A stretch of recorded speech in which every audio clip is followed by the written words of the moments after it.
Hi friends, ఈరోజు మన స్వప్నాస్ కిచెన్లో ఇడ్లీ ఎలా చేయాలో నేర్చుకుందాం. మనం ఫస్ట్ ఒక గ్లాస్ మినప్పప్పు నానబెట్టుకోవాలి. 5 to 6 hours నానబెట్టుకోవాలి.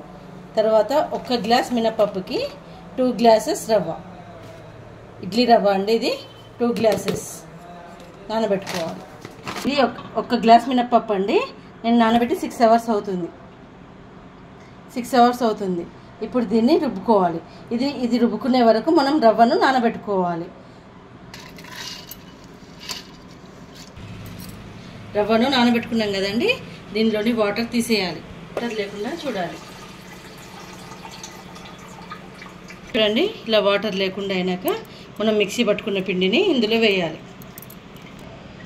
ఇలా వేసినాక రెండు కలిపి బాగా మిక్స్ చేసి పెట్టుకోవాలి. మనం రవ్వ పిండితో మొత్తం కలిసేటట్టు కలిపి 7 to 8 hours పెట్టుకోవాలి మూత పెట్టి.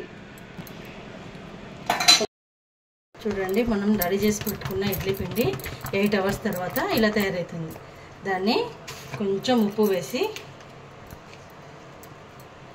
కొంచెం పించ్ ఉప్పు వేసి మొత్తం కలిసేటట్టు కలుపుకోవాలి. ఇప్పుడు ఇడ్లీ రేకులకు ఆయిల్ రాసి మనము పిండితో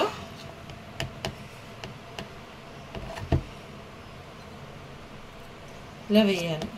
ఇట్లలో పిండి వేసుకొని ఇడ్లీ పెట్టుకునేటప్పుడు చూడండి, ఇలా ఈ పిండి పైన ఈ హోల్స్ వచ్చేటట్టు మనం సెట్ చేసుకోవాలి. అప్పుడే ఇడ్లీ ఉడుకుద్ది. దీని స్టీమ్ తోటి ఇది ఉడుకుతుంది. ఇలా చూడండి, ఈ పిండి పైన ఈ హోల్స్. ఇడ్లీ ట్రేలో 1 చిన్న గ్లాస్ ఆఫ్ వాటర్ వేసేసి ఇడ్లీ పెట్టాలి. 5 to 10 minutesలో మనకు ఇడ్లీలు రెడీ అయిపోతాయి. చూడండి, మనకు ఇప్పుడు ఇడ్లీలు అయినాయా లేవా అనేది ఎలా చూసుకోవాలో 5 minutes తర్వాత చూపిస్తున్నాను. ఇప్పుడు మనకి ఇట్లా పొగలు వస్తున్నాయి. ఇదిగో ఇట్లా స్పూన్ పెట్టంటే ఇడ్లీది లోపలికి వెళ్ళొద్దు. స్పూన్కి ఇడ్లీ అతకద్దు. ఇలా అయితే ఇడ్లీలు అయినట్టు మనకు గుర్తు.